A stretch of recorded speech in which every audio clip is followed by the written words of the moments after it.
Praise lord. మన ప్రభు యేసు క్రీస్తు నామమున అందరికీ ఉదయకాల సమయమున శుభాభివందనములు తెలియజేసుకుంటున్నాను. ఈ దినం దేవుడు మనకిచ్చినటువంటి వాగ్దానము ఫిలిప్పీలకు రాసిన పత్రిక 2వ అధ్యాయము 5వ లేఖనం. క్రీస్తు యేసునకు కలిగిన ఈ మనస్సు మనమందరము కలిగి ఉందము అంటున్నాడు. ప్రభువైన యేసు క్రీస్తు వారికి ఎలాంటి మనస్సు కలిగి ఉందంటే, సర్వలోకమును ప్రేమించే మనసు, సర్వజనులను ప్రేమించే మనసు.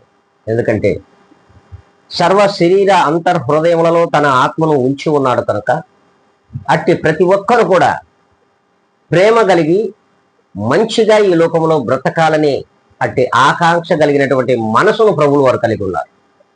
ఇట్టి మనసును మీరును కలిగి ఉండుడి అని దేవుని వాక్యం స్పష్టంగా సెలవిస్తూ ఉంది.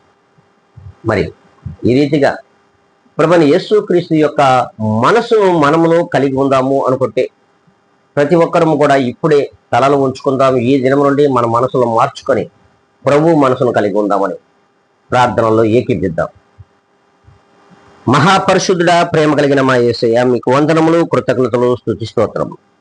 ప్రభా, ఈ ఉదయకాల సమయమున నీవిచ్చిన ఈ గొప్ప వాగ్దానాన్ని వీక్షించుచున్న ప్రతి ఒక్కరిలోనూ మానవును ఫలింపచేయమని బ్రతిమలాడుకుంటూ జీవాధిపతి అయిన యేసు క్రీస్తు యొక్క గొప్ప ఘనమైనటువంటి నామమున నన్ను నేను అతి మిక్కిలిగా తగ్గించుకొని అడిగి వేడుకొని ప్రార్థిస్తున్నాను మా ప్రియ గొప్ప పరలోక తండ్రి.